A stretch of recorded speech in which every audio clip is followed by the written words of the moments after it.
men are basically getting fucked over by divorces, and that marriage is a bad institution for men.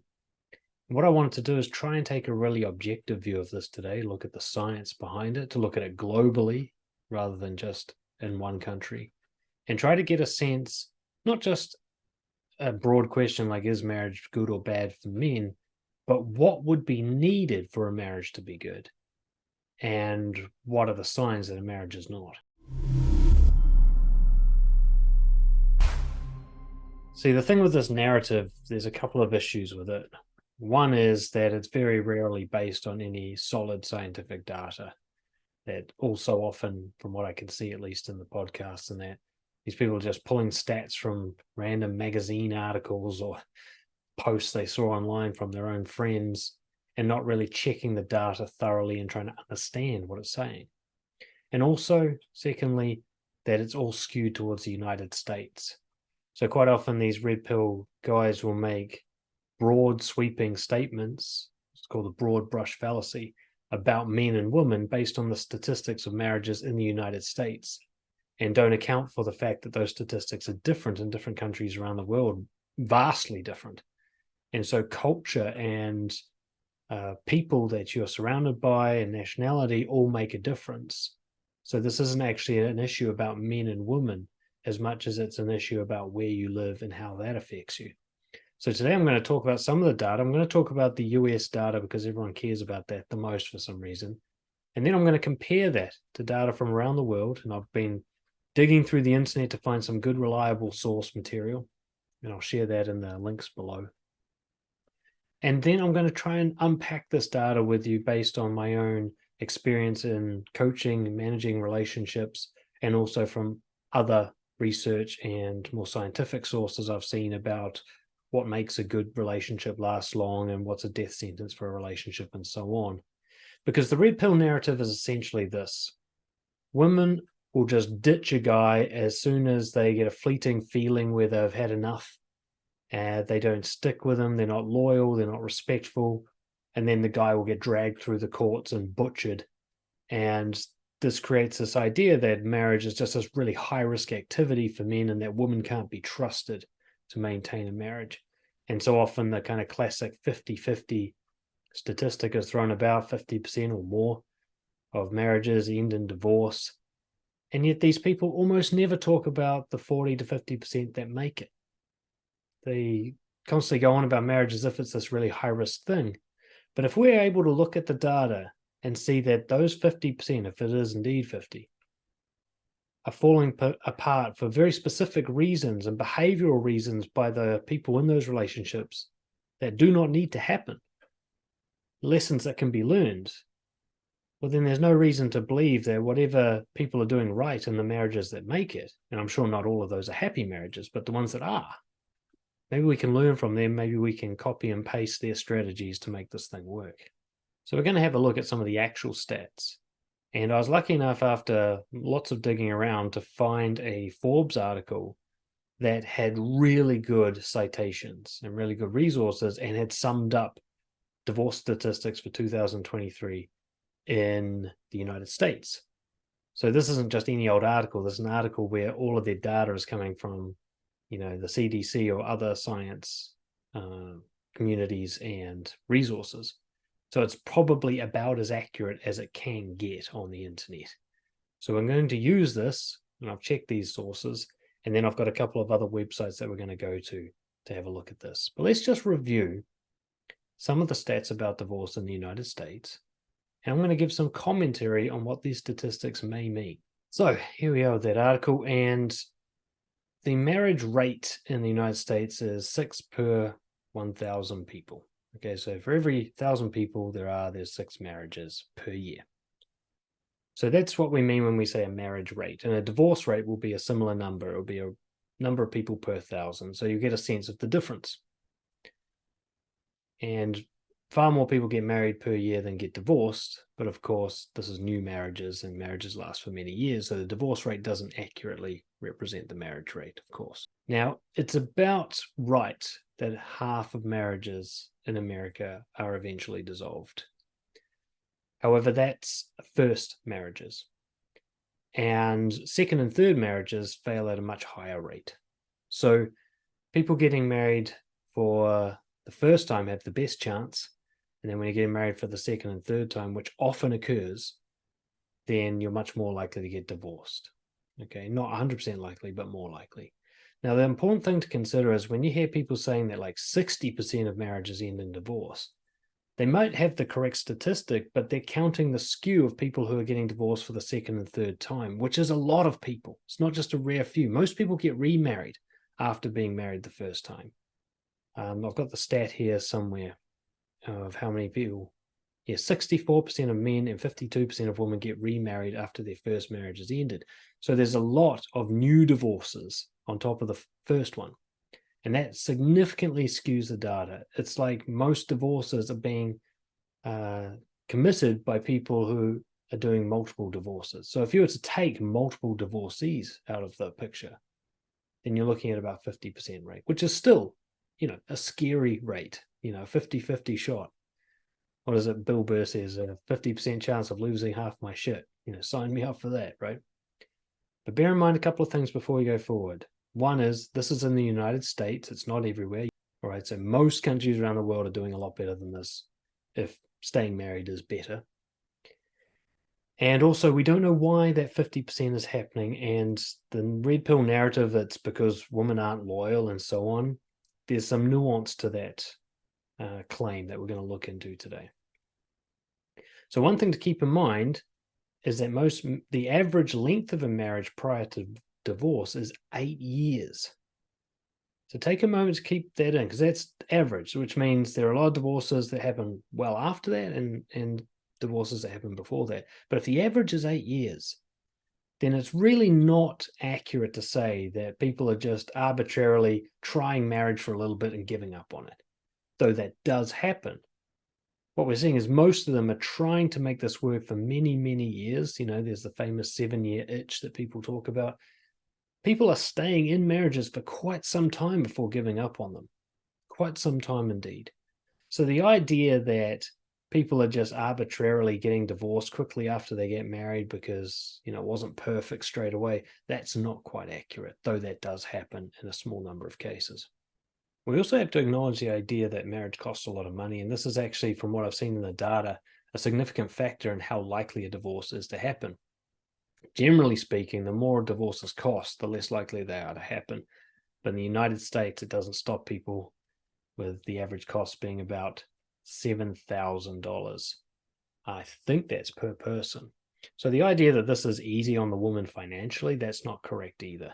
All right, because even if she gets some sort of settlement or some sort of payment or alimony or something afterwards, which does not always happen, especially not if she's the breadwinner, this is still going to cost her to go through the court, and it can take usually about a year for a divorce to be processed, and that's a year of hell. Anybody who's been divorced knows that fucking year, right? A really, really interesting stat, which I saw somewhere below, is much less than 6% of people who get divorced get remarried to the same partner. So one thing that tells us is divorce probably should have happened, right? You're only going to remarry your partner if the divorce was a mistake, aren't you? So the idea that divorces are bad or wrong, I think a more accurate view of it is that divorces usually only happen in a marriage that should not be, all right? That it's very rare that a good marriage would end in divorce, or that people who are right for each other would get divorced. So that's a key warning sign already, because I know this from my own work. These guys that complain about being divorced and complain that the woman was this, that, and the other, you chose her. And the stats say that you probably chose the wrong partner to be with, that you probably should not have committed for life to this person.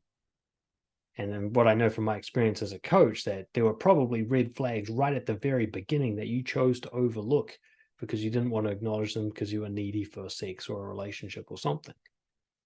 So the idea that good people are getting divorced because marriage itself is a flawed concept is inaccurate. Marriage seems to work out all right for people who are right for each other. At least that's the case I'll probably be making today. Now, I'm not actually saying that everyone should get married. I don't believe that there's a should for everyone about anything.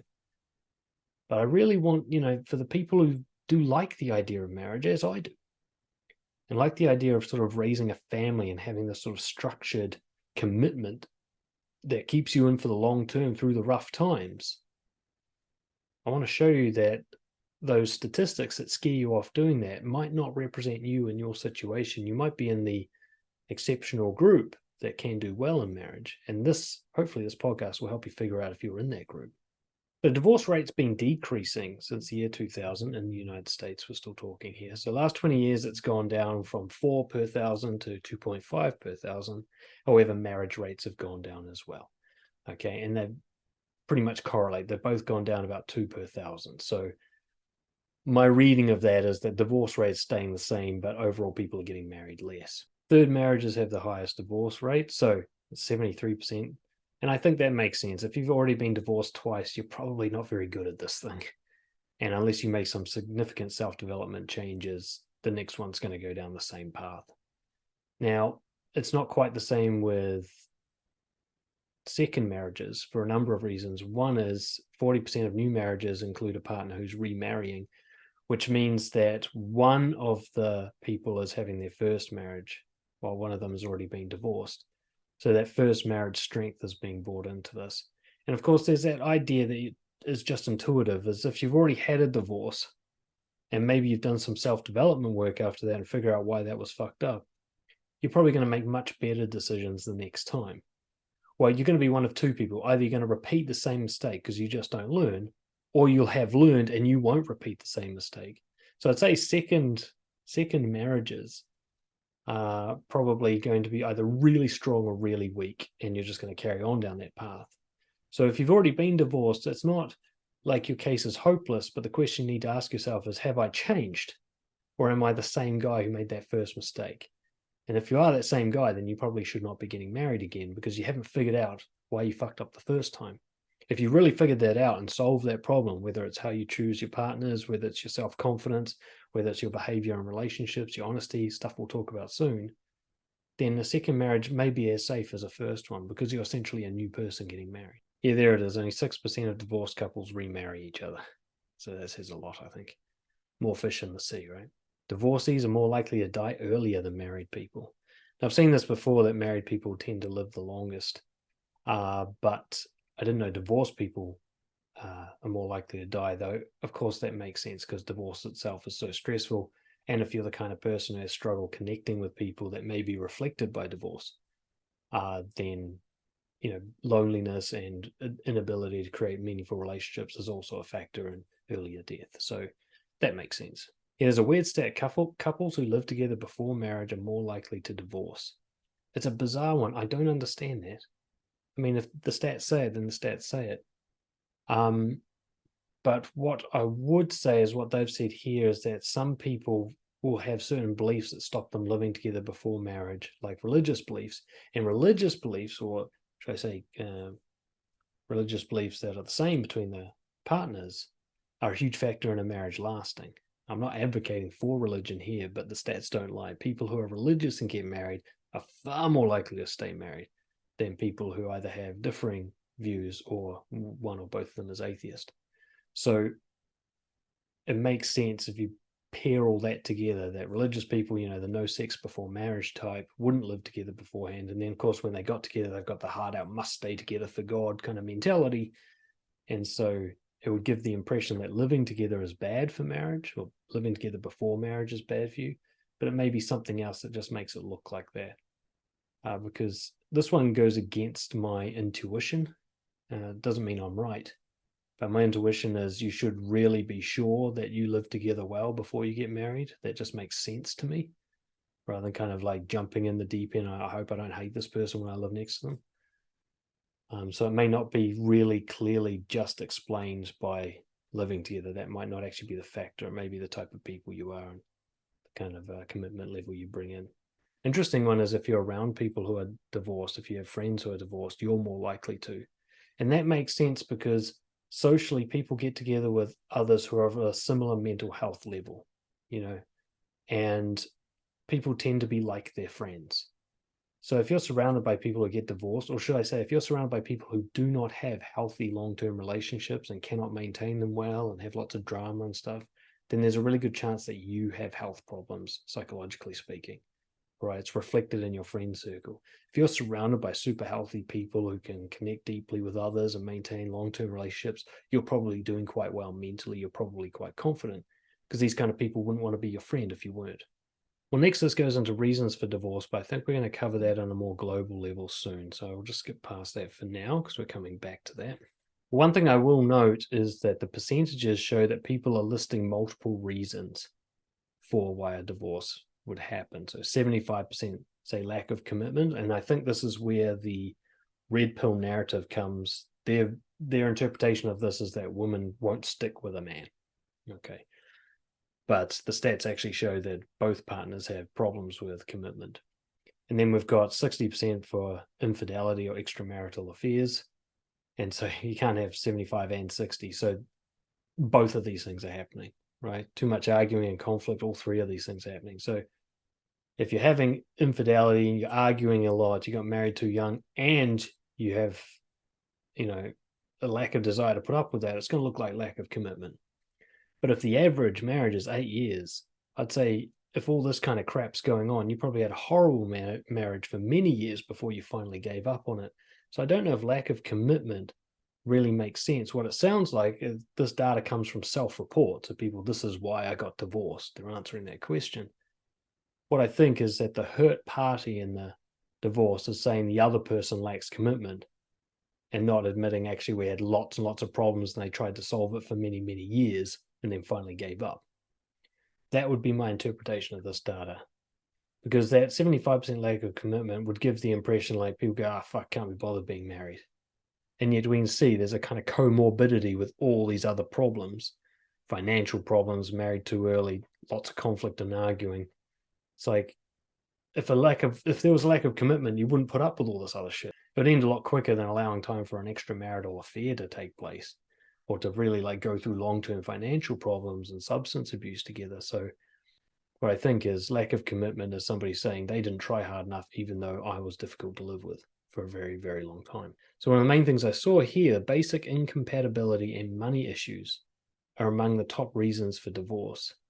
So when you take away the kind of lack of commitment, kind of top front runner, and you look at all the others, we see lots of arguing about money. We see people getting married too young, whatever that means. I don't think that's strictly an age thing, probably much more an emotional maturity thing, which would correlate with age. But some people are too young at 30, if you know what I mean.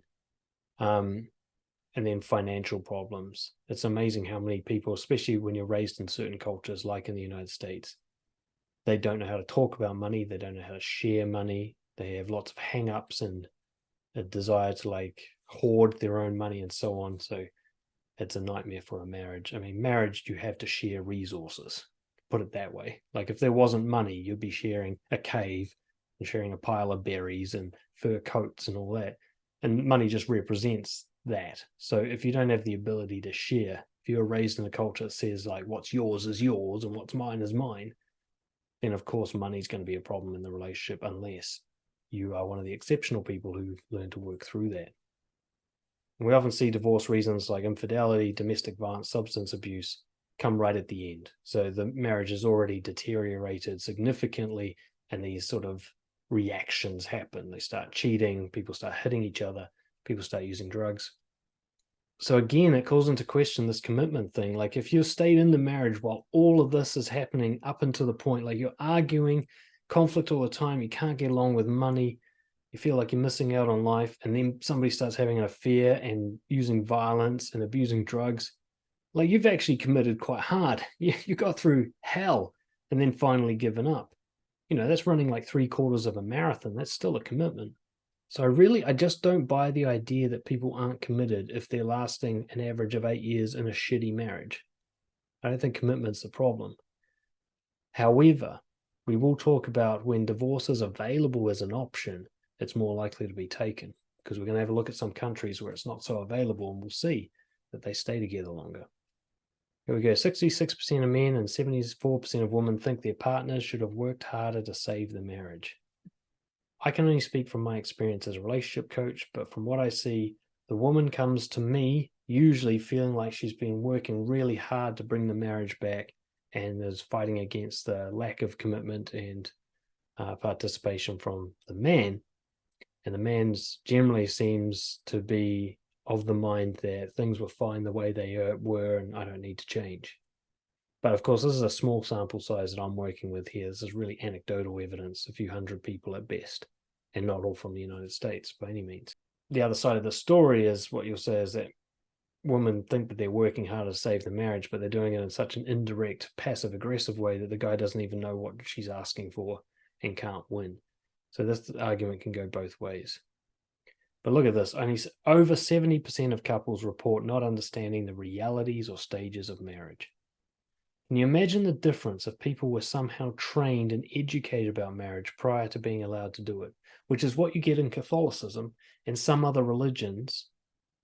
They have like a process before you get married. You've got to have lots of meetings with the priest and all this kind of stuff where he talks to you about what to expect with marriage, what you're going to have to handle and how you're going to handle that. They have these meetings, hours and hours and hours of discussion about this is what marriage is really going to be like. Are you sure about this?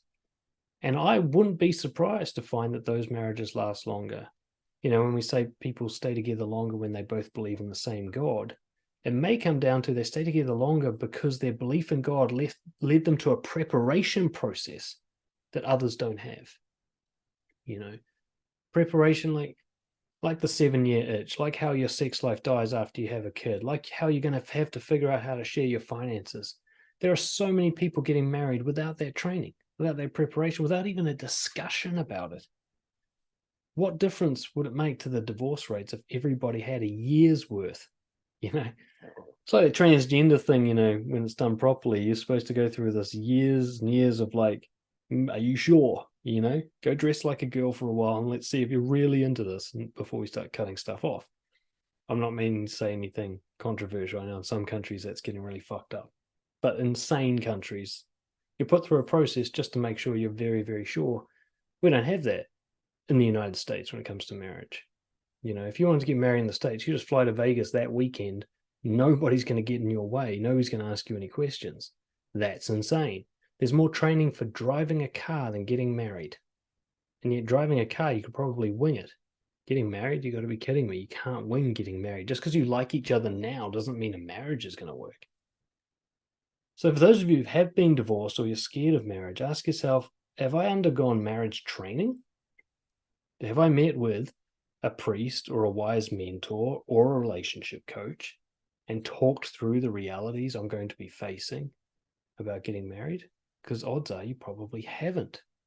And I want you to ask, well, what difference would it make if you had? Right? So we're done with the US stats for now. Now I want to have a look at the world stats. Now, first thing to come up, this is 2023, April that this was written. Number of divorces worldwide is on a downward trend. So while we hear a lot of noise about the divorce rate in the United States and how horrific that is not the case for a large majority. So the United States, the UK, people in Europe, they like to think of themselves as the whole world. But the fact is they're not even a majority. When you include Asia, Latin America, the divorce rates go way down and there's more people, right? Quantity-wise, like just because they don't look like you doesn't mean they're not real people. And marriage is still the same for them as it is for you in a general sense. So in some countries, they're crushing it. They've got marriage sorted. Or some dark factor is keeping them together. But nonetheless, their divorce rates are much lower than the United States. And then there are other countries where the divorce rates are similar or worse than the United States. And we're going to have a look at what these countries have in common with each other. So Western countries, generally speaking, have higher divorce rates than Asian and Latin countries. And there's some exceptions all around the world. But the average divorce rate around the entire world is 1.8 per thousand. So that's significantly different to the average. America is far above the average. Of course, there must be ones that are far below the average. We're going to have a look at those. We're going to go, why? We're going to look at the bottom 10 and the top 10 and say, what do we see here in terms of trends and patterns? All right. So we're going to have a look at the countries now with the lowest divorce rates. All right. Now, there are certain things that affect it that have to be taken into account that aren't just about love and, responsibility and relationship management abilities. There are certain religions that make it very, very shameful to get divorced, or make it basically you're going to hell. There are certain divorce laws in certain countries that make it nearly impossible to get divorced, or highly risky, or very expensive. And of course, there can be something to do with education levels. Basically, people with a high school or university education stay together longer than people who don't. We don't know why, but that's the truth. One example here, sub-Saharan African countries, you can't get divorced because families will have to return the bride price, which is just, a significant amount of money that they just can't afford to do. So you stay married because it's too expensive to get divorced. So India holds the record for lowest divorce rate with 0.01. India is a really interesting country to study because you can get divorced there. It's hard, but not impossible. But they have a cultural idea around divorce. For a start, there's arranged marriages. I'm not sure if everybody in India has arranged marriage, but it's certainly a cultural norm. And you're raised from birth to understand that at some point you're going to be paired up with another person for the rest of your life, and that's just the way things are. And I had a look, I couldn't find where I got this, but I had a look at some other research as to why Indian marriages are so successful when they're basically forced. And it came down to this mentality where the women especially are going to go, I'm going to make myself love this guy because I have to be with him. And it kind of works. I don't know how genuine it is, but I guess they really seem to think that it is because they could get divorced. It's not against the rules necessarily. And as the world becomes more global and these people can travel, and they really could do it. Now, there's a lot of social stigma probably about getting divorced. There's a caste system in India. There's a ranking hierarchy system in India. And I think divorced woman is quite low on that totem pole. So I imagine it's not an appealing position to be in. But still, no one's going to stop you necessarily, as far as I understand. There's something more about their mentality, about what it means to be married and what commitment means, that seems to work. So it's probably a mixture of kind of healthy and unhealthy reasons here. See some of the other bottom countries: Mozambique, Kenya, Zimbabwe, Vietnam, South Africa. There'll be a mixture of reasons going on here. Again, sometimes there are religious things where, there's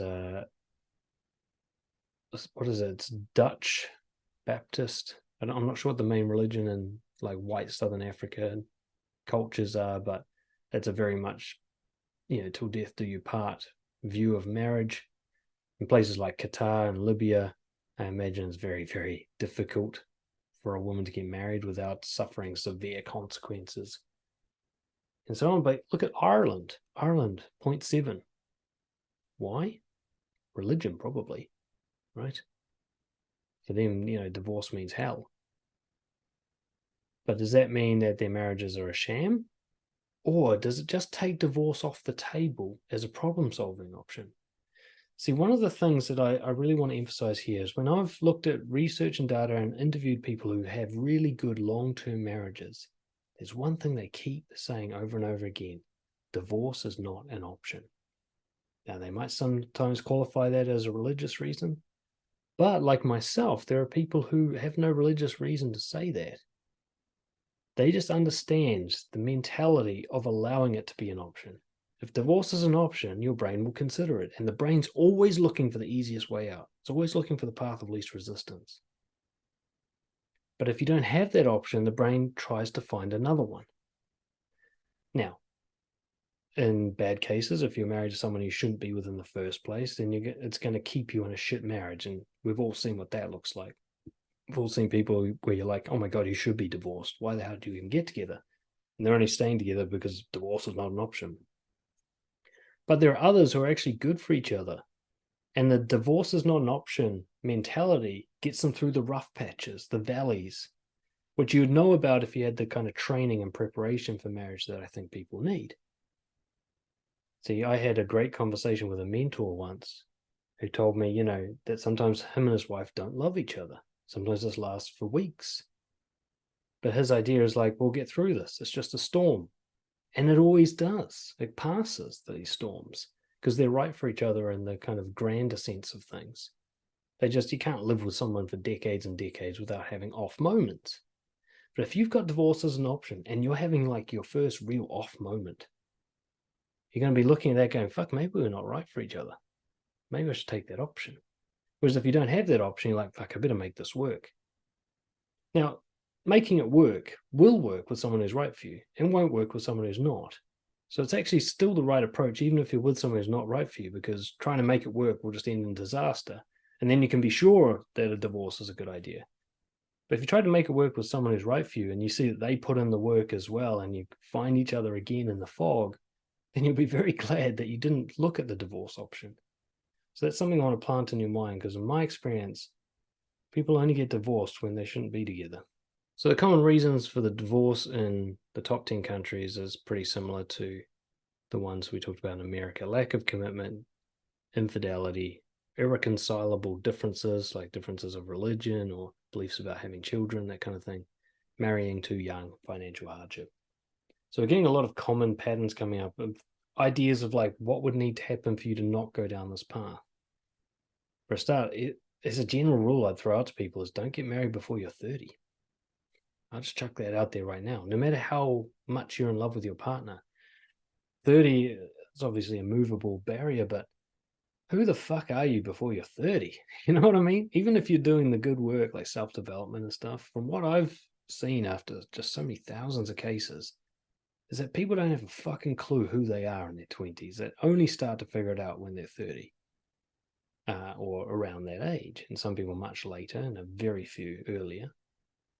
And so to make a big lifelong decision in your 20s is ludicrous. Don't choose a career that you're never going to give up on in your 20s. You know, don't choose where you're going to live forever in your 20s. And don't choose the one partner you're going to have forever in your 20s. You're just not wise enough to make that kind of call yet. You don't have enough experience. It's like all these red pill guys would love to marry a virgin. I'm like, you're an idiot. She doesn't have enough experience to make the decision. She doesn't know if she likes you or not. She doesn't know what she likes. You know, people these days are really concerned about someone having a high body count, you know, having a lot of sexual partners. And they think high body count's like 8. Like, Jesus Christ, 8's minimum for you to even figure out what you like in a person. You know what I mean?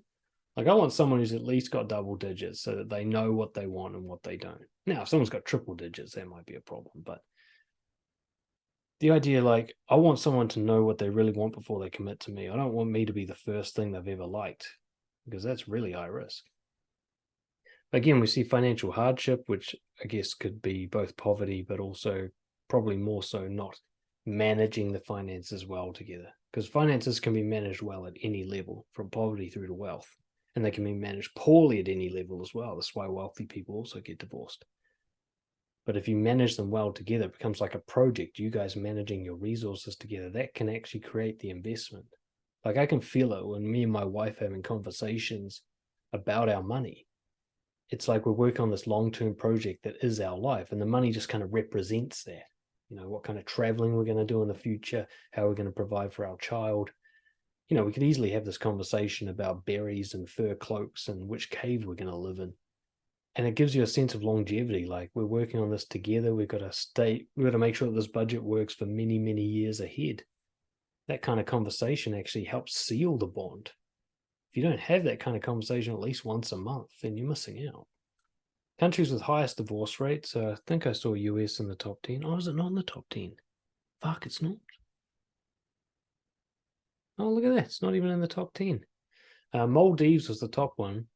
But there was an interesting one with Maldives, which is you can't have sex without being married, but getting divorced is really, really easy. So basically what they're doing is getting married to have sex and then getting divorced quite amicably and moving on again so they can have multiple partners.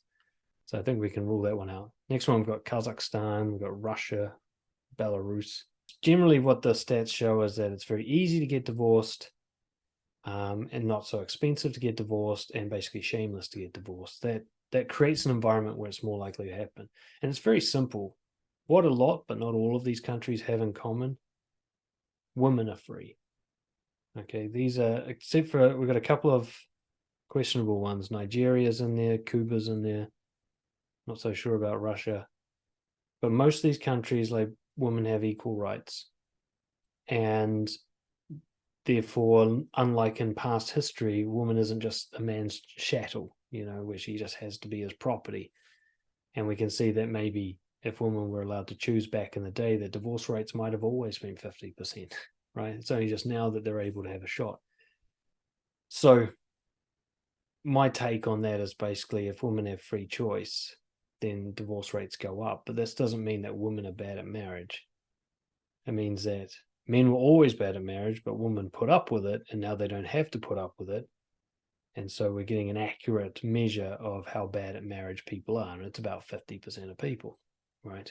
And like I said, it's probably less because, let's say, somewhere between 10 and 20% of marriages that last probably shouldn't, because the people are just staying together out of like sheer grit and they don't actually love each other. But even so, I really do believe that there is a formula for a good, long-lasting marriage that almost anyone could apply if they did the work, and it would be right for them. But we first have to go through a kind of learning period of what happens when we let people make the choice. And we'll see that a lot of people don't want to stay married to the people that they chose to marry. It doesn't matter. It doesn't mean that marriage wouldn't be good for them. We can see in Western industrialized countries have more divorces than highly religious Asian and African countries, and those with gender inequality and social stigma about divorce. So basically, if you're free to get divorced, it's more likely to happen. That isn't exactly a massive brain leap to figure that out. But I want you to notice some things. Australian divorce rate's pretty low. Divorce rate in the UK is much lower than in the US. Divorce rate's really high in Canada. So all these free countries where women have equal rights, we're still seeing a lot of range in divorce rates. So we're not seeing the whole picture here. So we've had a big look at the stats of divorce, right? We've got some general things coming up. And I want you to start thinking about your own specific situation, because what we're getting here is a guidebook, a recipe of how to do it wrong, and therefore indications of how to do it right. There's clearly some factors that if they don't exist in your relationship, your likelihood of staying together goes up.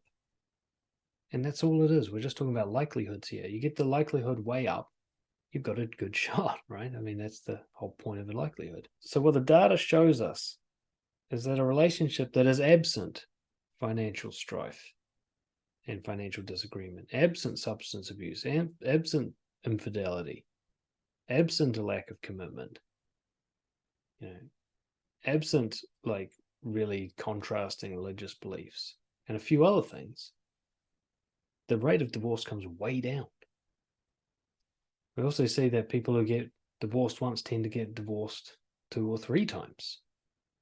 Not all of them, but large percentages, which skews the data. Some people are clearly just not right for marriage, or maybe they aren't doing the work that would make them right. They're just making the same mistakes over and over. Some of you listening might be these people.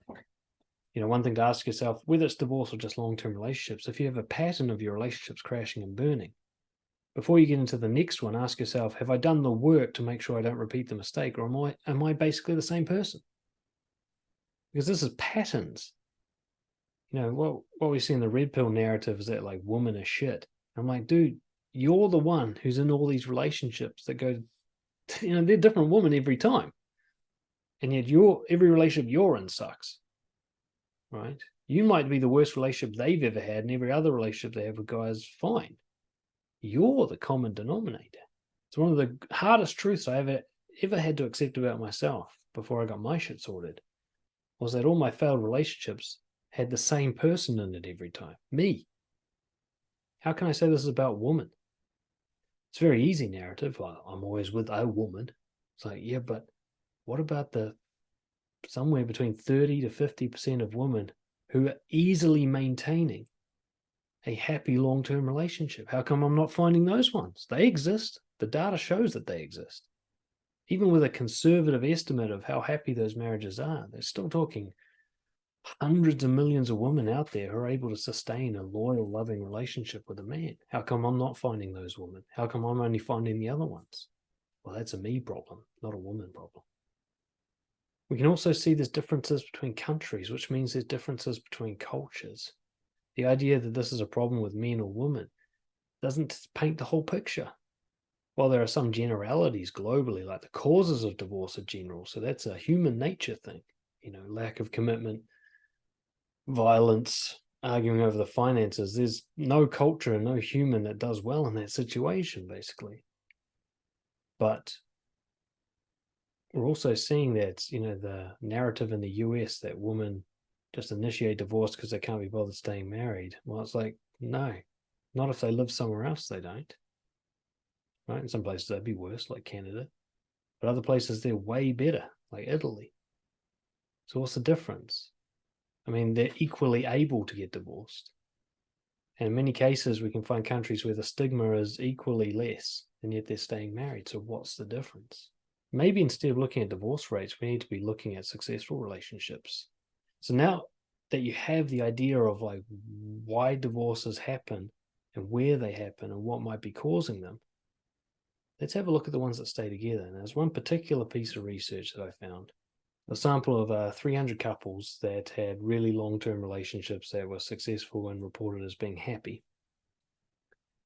And they were basically given a big interview about why does this work, and their answers were correlated.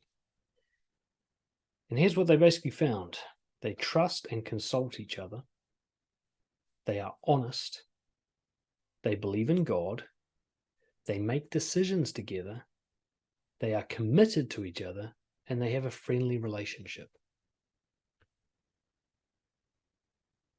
Let me ask you this. Do you think a couple exhibiting all of these traits wouldn't make it? Think about it again. They trust and consult each other. They're honest with each other. They both believe in the same God. They make decisions together. They're committed to each other, and they're friendly with each other. Because what this and other research I've looked at says is, if you've got all this going on and you don't have the other stuff we talked about going on, the divorce stuff, there's no end in sight for your relationship. It's going to go the distance. And what I guarantee you is those of you who have been divorced, or you're worried about divorces and you're looking at divorce rates and getting all panicky, what you'll find in every single one of those relationships that got divorced is that these factors from successful relationships were missing. Probably all of them, or at least some of them, right? I can tell you from experience, the being honest one is one of the biggest ones missing from relationships that end in divorce. I mean, infidelity can't happen without dishonesty. Neither can substance abuse, really. So if you've been cheating on your partner, I mean, if you were honest, you would have said, I want to cheat on you before it even happened. And you would have had that discussion, right? You can't have infidelity. You can't go all the way through to actually cheating without being very dishonest about many, many, many thoughts and feelings prior to that. Urges, desires, frustrations, feeling unloved and neglected. You have to keep all that to yourself to eventually build up the courage and the frustration and the loneliness to cheat. So cheating is just a symptom of long-term dishonesty issues and more, right? Couples that trust and consult each other. Let's talk about finances here, right? A lot of, especially stuff in America, I see around finances is recommending that each partner has their own finances. I don't recommend that at all. Because how are you supposed to trust and consult with each other if you don't share the resources? Now, I don't mind you pooling your spending money into different accounts, but I do believe that the income should come to a joint place before it gets funneled out, and that what happens to it should be a shared consultation, that you should both be equal sayers in what happens to the resources. A lot of men argue against this. I'm the breadwinner. She just stays home with the kids. I should decide what happens with the money. Well, you can take that view if you want to get divorced. Or you can be like, look, I provide money. She provides something else. We're both doing our part. Money is the symbol of our resources. We need to manage these resources together. And I'll tell you one thing for free. Generally speaking, women are better with money than men. Okay, when it comes to budgeting, planning long-term, the whole myth that women just go shopping all the time. Not if they're in a committed relationship where they want to manage the budget to support the family's long-term health. Then they get their shit together real quick. right? Whereas guys just like to have a blinkered view of their finances, like, oh, the card didn't decline, I'll just keep spending. That's a generality, but I found it to be quite true. In my own relationship, I can say for certain that bringing in my wife to help me manage the finances has infinitely improved our financial situation. And nowadays, she knows more about the finances than I do, even though I'm the breadwinner. Now, believing in God's an interesting one. As an atheist, of course, I dig my heels in a little bit and feel resistance. But I look at this in a bigger picture because, for a start, what you'll find is believing in the same God is what's happening. And that's a significant thing to say. So if I have a Muslim and a Christian getting married to each other, they're not actually going to be more successful than two atheists. But if I have two Christians who go to the same church married to each other, they've got a much better chance of lasting. Or two Muslims that go to the same mosque, right? So it's about the sameness. And what I'd say is when people talk about God, they're often talking about their moral beliefs. They're talking about their values. Now, an atheist, this would be called values, not religion. But religious people, generally speaking, tend to get their morality from their church and their books. And so two people from the same church with the same level of enthusiasm about their religion are probably going to have almost identical moral codes that they follow. That's compatibility. So I don't really believe that this is about believing in a God, that being religious makes you more likely to get married. Being religious makes you more likely to marry someone who's of the same religion in the same factor that you are. And that sameness is the key element here. See, my wife and I are different. I'm atheist and she's Catholic, but she's not hardcore Catholic. She couldn't quote the Bible to you. I don't think she could list all 10 of the commandments and all 7 of the sins. She's more of a just, she went to church as a kid and it's just part of her life. And it's part of the local culture. But we really see eye to eye on values. Honesty, respect, how we should raise our child, what the right thing to do is in most situations, what's good and what's bad. What's a good person, what's a bad person. We see really eye to eye on that, despite quite different upbringings. And that is what I believe is the real factor here. Believing in the same moral code. People who don't have the same moral code, I don't know how a marriage is going to survive that, unless you're both incredibly mature people. But even then, I'd wonder, why are you so attracted to each other if you've got such different moral codes? I'd say your attraction is suspect. If you're really into someone who's got different values to you, you're probably just overwhelmed by how attractive they are physically or how desperate you are for a partner or something like that. And you're actually compromising yourself to be with them. If you have to compromise your moral code for someone else to be in your life, that's a huge red flag. And I give you less than 10 years before you're divorced. Okay. But if you both believe in the same basic ideals of right and wrong, for example, you both believe in the same way of raising a child, both want to do it basically the same way with very little differences, then I think you've got a very good chance. Making decisions together. This is about sharing the life as a project. People who say divorce is not an option, they view their marriage as more than just a person I'm with until I don't feel like it. They view this person as their partner. They use that word. Like, I'm not an individual anymore. Now I'm part of a team forever. And a team has to work well together. In fact, I think great families eventually, when the kids get older, the kids get included in decision making as well. Like, where should we go for our family holiday this year?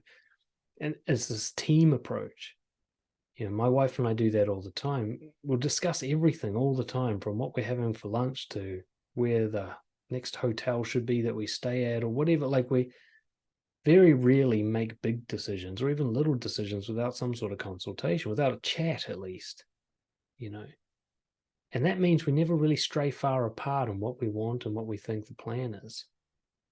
But I find that couples who are very individualistic, like they just go off and do their own thing, don't tell each other about it, don't consider the other person, I can't see how you think that's going to go well for you. Now, some advice says you've got to have your own individual life if you want a marriage to last. And there's some elements of truth to that, I think. Like, you've got to have something that's yours that gives you a break from the marriage itself so that you don't get sick of it, so you can miss a person. And kind of Esther Perel type advice where absence makes the heart grow fonder kind of thing. But to actually have two separate lives and you just happen to like sleep in the same room, I don't think that's going to go well for you. I think you should be doing things together as a project. I think it was Chris Rock, who's been divorced. His advice is like, you got to keep fucking and you got to do stuff together, right? And I don't know if there's ever been more concise, solid marriage support than that, right? If those two things are down, then you're fucked, and not in the good way. Committed to each other. I don't think marriage vows are taken very seriously these days by certain people, because it's no longer a religious thing. It's no longer, the old school marrying the families together to create an alliance. It's just people like each other and they want to stay together for a while. So the vows don't really mean all that much to them. The commitment's not there. And I'm not saying the vows are actually where the commitment takes place. The commitment should be there beforehand. This is why I think you should get married when you're older, even if you've already got a long-term partner and you're sure they're the one you want to marry. You still want to make sure that you've been through shit together, right? You've been through, one of you being depressed. You've been through a miscarriage. You've been through somebody's immigration status getting cancelled. You've been through somebody getting fired from their favorite job. You've been through someone almost cheating and having to talk through that. You've been through hell together. And you still loved the person all the way through that and still wanted to be with them all the way through that. That gives you that sense of certainty, like no matter what happens to us, I'm still going to want to be with them on the other side of it. That's when you can get married, when you feel like that. When you think like, I want us to raise a family together. And it doesn't matter if we have a few bad weeks or bad months here and there. Months and weeks don't matter when I'm thinking in decades. If you're not thinking in decades with your partner, and you're not accustomed yourself already to like, there's going to be rough patches. Of course there is.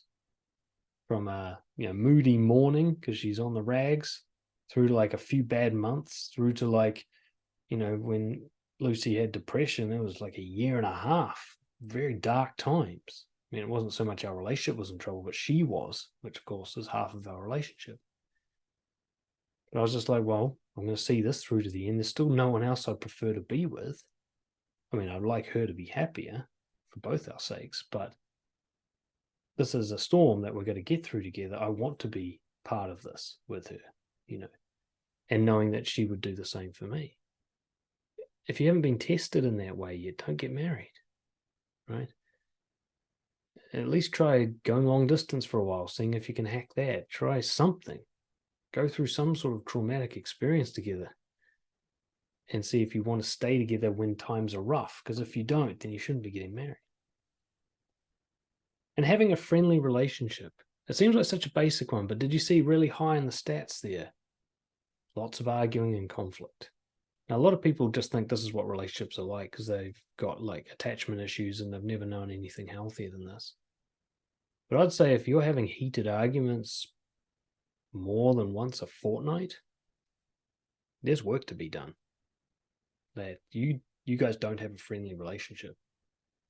Now, I might make some exceptions for someone who's got a newborn baby that doesn't sleep. I have a bit of empathy for that one. Sympathy, really. But the idea that, do you just treat each other well? And I don't mean fake niceness. I don't mean people pleasing, because the honesty is the key element. So you have to be honest and treat each other well. If honesty means you treat each other poorly, then you're probably not meant to be together. But if you're honest with each other, but most of the time you care about how the other person's feeling, you want to know what happened with their day, you want to do fun activities with them, it occurs to you to include them in your life, you're not trying to get away from them, you want to include them more. You like having cuddles and watching stuff on the TV, and you have a laugh together. And yeah, you might occasionally let your emotions get out of control and have a bit of a scrap, but it's only because you love them so much that you get that heated. And it only happens occasionally, once a month kind of average. Like I said, if you don't have that, your relationship's in more trouble than you think it is. Some people are used to arguing every day with their partner. They just think that's normal. I think that's what partners do. And it's normal in the sense that happens a lot, but divorces happen a lot too. So should we call them normal? How about instead of normal, let's decide whether or not it's healthy. I think a vast majority of relationships, 50% plus, are not healthy. Because very few people have worked through their trauma and their confidence issues before getting into a relationship. So what you've got really here is a recipe for a divorce-proof relationship. Okay? You trust and consult each other and make decisions together. You share the finances.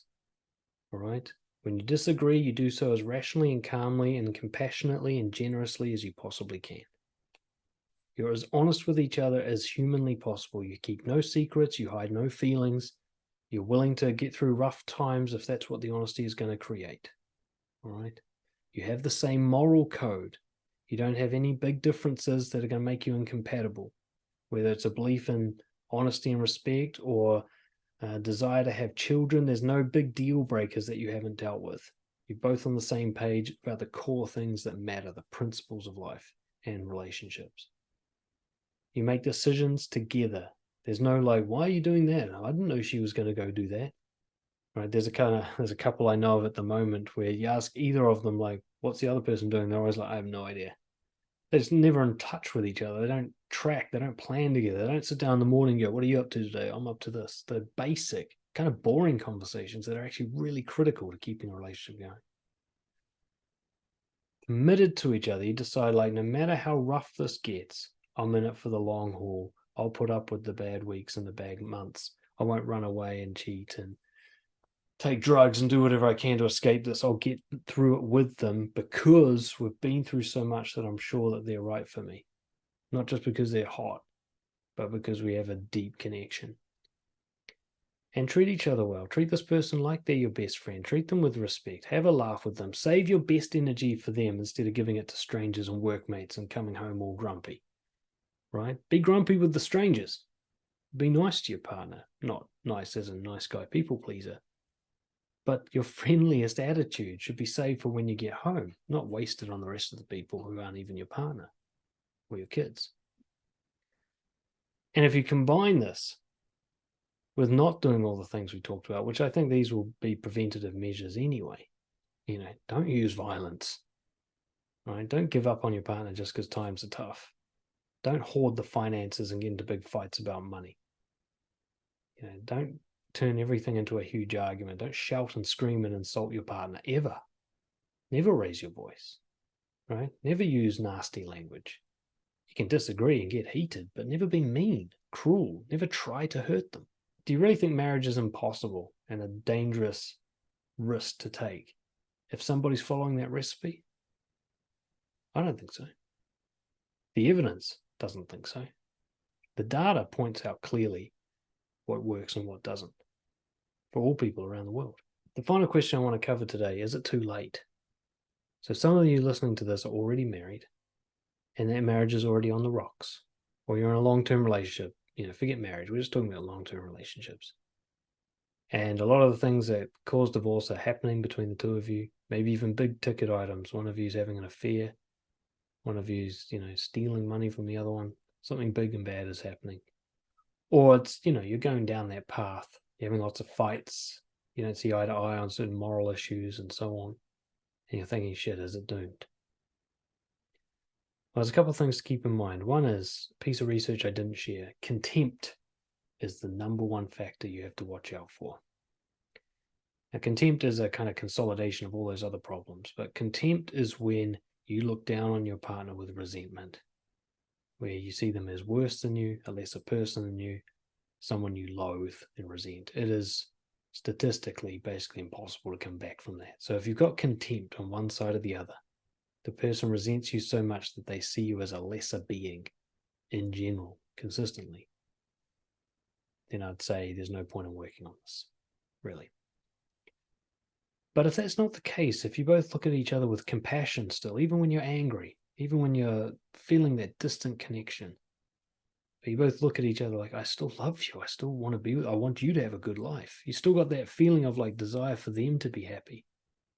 Then you've got a chance, but you need to use what we've talked about today as a kind of guidelines for like, where are we in the red and where are we in the green? What are the bad things are we doing according to the data? And what are the good things that we're not doing according to the data? And how do we fill those gaps? How do you have a discussion about your moral code to make sure that you're on board or at least accepting of the other person's views? How do you be more honest with each other? How do you have arguments without shouting and name calling, right? Do you need to get some therapy? Do you need to get a coach? Do you need to start sharing money? What does the data tell you that you're doing wrong? Because if you're already on the downward slope, it can't hurt to go with facts and evidence. Much better than your mother-in-law's advice or what you saw in a Cosmo magazine or what the Red Pill podcast guys are bitching about. Go with the science on this one, and at least start there. Or talk to someone like myself. Bring your relationship like as a summary from both of you of what you think is happening, what you both think is going right, what you both think is going wrong. And get someone who knows what they're talking about to give you a diagnosis. To say, here's the problem area, that thing's actually okay, this is very dangerous, and so on. And to give you solutions. If you guys had a conversation like this every morning, if you made sure to touch each other this amount, and so on, maybe you can climb out of this hole. If you think this person really is right for you, and the only reason that you guys aren't working out is because you bring like insecurity and trauma, both of you are coming with baggage. But the sort of the wounded children underneath that baggage really do like each other. It's just the baggage is getting in the way of what could be a wonderful relationship. Then yes, you do the work on it. If nothing else, working on it with this partner will be the work you need to do for future relationships, even if it doesn't work out with this one. It's best to practice this with a real life person. So get in touch if I can help you with that, dan@brojo.org. Go have a look at the research. I'll have the citations links below wherever this is posted. Instead of trying to guess and just going with what you feel and listening to Red Pill podcasts from guys who don't know how to maintain a long-term relationship, try going with the data, putting some changes in place, talking this through with your partner, maybe sharing this podcast with them, and doing the work. Because here's the one thing most married people weren't told at the start. Or they were told, but they didn't understand the full depth of it. You have to work at a marriage. Now, if you have to work really, really hard all the time, then you shouldn't be married. But it isn't just fucking love and roses the whole way. You go through downward patches. You hit barriers you didn't see coming. You hit difficult situations that don't look like they can be resolved. That's the reality of marriage. You have bad weeks. You have bad months sometimes. But if you can think in decades and think this is always an opportunity for me to develop myself, if nothing else, I can use this marriage problem as a way for me to become a better person for my own good, then, if everyone followed that, maybe these divorce rates wouldn't be so fucking high. Thank you for listening. See you all next time.